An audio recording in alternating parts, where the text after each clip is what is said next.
Hello everyone, आपका आपके अपने चैनल हर्ष क्लास में आपका स्वागत है। तो हिंदी के बिहार सिविल कोड पिन के एग्ज़ाम के लिए हिंदी के मॉक 4 में आपका बहुत बहुत स्वागत है। तो चैनल पर नए हैं तो चैनल को सब्सक्राइब, वीडियो को लाइक करिए और वीडियो को लास्ट तक देखिए।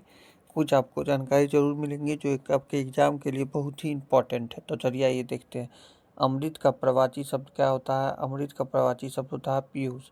अमृत का प्रवाची शब्द भी होता है सुधा, सोम और अमी भी होते हैं। 20 इसका विलोम हो जाएगा। ठीक है। अंधे की लकड़ी मुहावरे का सही अर्थ क्या होता है? एक मात्र सहारा। इस मुहावरे का प्रयोग तब किया जाता है जब किसी के पास जीवन में केवल एक ही सहारा बचा हुआ हो। अगला देखेंगे, उत्थान का विलोम क्या होता है? उत्थान का विलोम होता है पतन। उत्थान का अर्थ होता है ऊपर उठना और पतन का अर्थ होता है नीचे गिरना। शुद्ध वर्तनी का चयन करें। तो शुद्ध वर्तनी कौन हो जाएगा? ऑप्शन नंबर डी, क्योंकि उसमें व के ऊपर रेफ ड की मात्रा लगती है। तो ब के ऊपर स की मात्रा सब में है, इसमें सी में गलती है और इसमें भी गलती है। ठीक है। जो काम बोलता है वह वाक्यांश के लिए एक शब्द क्या होगा? अल्पभाषी। जो बहुत अधिक बोलता है उसे वाचाल कहते हैं और जो कम बोलता है उसे अल्पभाषी और मित्रभाषी या मित्रभाषी कहते हैं। अल्प या मित्रभाषी यहाँ पर होगा तो वही आंसर हो जाएगा। अगर मित्रभाषी यहाँ पर होता तो यही आंसर हो जाता। अगला देखेंगे, लंबोदर में कौन सा समास है? तो बहुव्रीहि समास है। लंबा है उधर पेट जिसका अर्थात गणेश जी, जहाँ तीसरा अर्थ प्रधान है वहाँ बहुव्रीहि समास होता है। हिमालय का सही संधि विच्छेद क्या हो जाएगा? हिम प्लस आलय। यह दीर्घ संधि का उदाहरण है, प्लस बराबर होता है। ठीक है। नाक कटना का मुहावरा का क्या अर्थ होता है? इज्जत जाना, अपमानित होना। समाज में मान सम्मान खोने को नाक कटना कहा जाता है। कनक कनक ते 100 गुनी में कौन सा अलंकार है? यमक अलंकार। यहाँ कनक शब्द 2 बार आया है। एक का अर्थ सोना और दूसरे का अर्थ धतूरा होता है। सूर्य का प्रवाची शब्द नहीं है। कौन नहीं है? जलद नहीं है। जलद बादल का प्रवाची होता है, सूर्य का नहीं। ठीक है। जो सब कुछ जानता हो के लिए एक शब्द क्या होगा? समग्र। सब कुछ जानने वाला, सब प्लस गया, यानी गया मतलब जानने वाला और सब मतलब सब कुछ। पवन शब्द का संधि विच्छेद क्या हो जाएगा? पवन पो प्लस अन। यह अयादी संधि का उदाहरण है। हाथ मलने का मुहावरा का अर्थ क्या होता है? पछताना।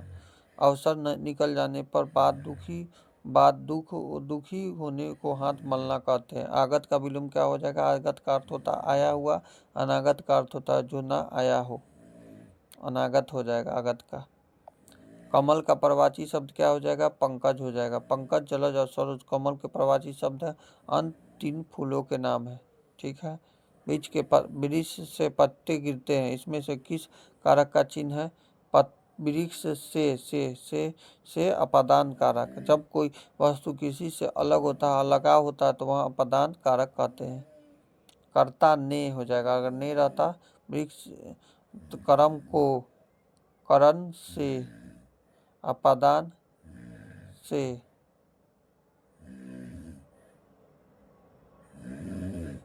तो इसमें हो जाएगा अपादान से, क्योंकि लगाव हो रहा है, अलग हो रहा है इसीलिए। स्त्रीलिंग शब्द का चयन कीजिए। स्त्रीलिंग क्या होता है? नदी होता है। नदी बह रही है, क्रिया से स्पष्ट है कि नदी स्त्रीलिंग है। नदी बह रहा है तो नहीं न कह सकते हैं नदी बह रही है। आंखें फेर लेना का अर्थ क्या होता है? उदासीन हो जाना या प्रतिकूल होना। पहले जैसा व्यवहार न रखने या मदद न करना। अगला, बड़ी ई और बड़ी ई का उच्चारण क्या होगा? तालु से होगा।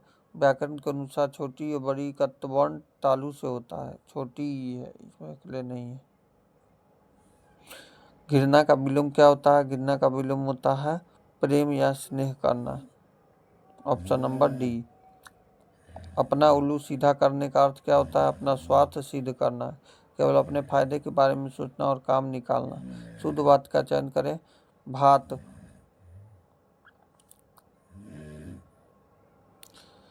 सीता भात खाई, सीता ने भात खाई नहीं होगा। सीता भात खाया, खाया तो होगा नहीं शुद्ध। सीता ने भात खाए नहीं, सीता ने भात खाया। हाँ, भात पुल्लिंग शब्द है इसलिए क्रिया खाया होगा। प्रतिदिन में कौन सा समास होगा? अव्ययी भाव। जिसका पहला पद प्रधान हो, अव्यय प्रति हो, वह अव्ययी भाव समास कहलाता है। Option number D. अग्नि का तद्भव क्या रूप होगा? अग्नि का तद्भव आग होगा। अग्नि संस्कृत तत्सम है और आग इसका हिंदी रूपांतरण तद्भव है। अनुज का विलोम क्या होगा? अग्रज होगा। अनुज मतलब छोटा भाई, अग्रज मतलब बड़ा भाई। जिसकी लाठी उसकी भैंस, लोकोक्तियाँ हैं। यह एक कहावत है। लोकोक्तियाँ जिसका अर्थ होता है शक्तिशाली की ही जीत होती है। गजानन किसका प्रवाची है? गजानन गणेश का। गज हाथी जैसा आनंद होने, मुख्य कारण होने के कारण गणेश को गजानंद कहा जाता है। स्वागत का संधि विच्छेद क्या होगा? सु प्लस आगत। यह यौन संधि के नियम है। Option number D. घोड़े बेचकर सोना का अर्थ क्या होता है? बिना किसी चिंता के गहरी नींद सोना, बेफिक्र होना। Option number D. अगला, पृथ्वी का प्रवाची शब्द क्या होता है? वसुंधरा, वसुधा होता है। भूमि धरा, वसुधरा, वसुधा पृथ्वी के नाम है। परिश्रम का विलोम क्या होता है? काम करने का उल्टा आराम या विश्राम करने होता है। Option number D. मुनि शब्द का संधि विच्छेद क्या हो जाएगा? तो मुनि प्लस इंद्र। नो तो मानव वर्तनी में इंद्र छोटा होता है, पर यहाँ विकल्प के अनुसार मुनि प्लस इंद्र सही है। यहाँ दीर्घ संधि होता है, इसका दीर्घ संधि इसको कहते हैं। लाल पीला होने का अर्थ क्या होता है? बहुत क्रोधित होना। गुस्से में चेहरे लाल पीले हो जाने के संदर्भ में इसका प्रयोग होता है। संज्ञा के कितने भेद होते हैं? तो संज्ञा के 5 भेद होते हैं। कौन? व्यक्तिवाचक, जातिवाचक, भाववाचक, समूहवाचक और द्रव्यवाचक। अगला, जो किए गए उपकार को मानता हो कृतज्ञ। उपकार मानने वाले को कृतज्ञ और न मानने वाले को कृतधन कहते हैं। तो वीडियो अच्छा लगा तो वीडियो को क्या करना है? लाइक करना है। चैनल पर नए तो चैनल को सब्सक्राइब करना है। मिलते हैं किसी नेक्स्ट वीडियो में। Thank you everyone. Have a nice day. All the best.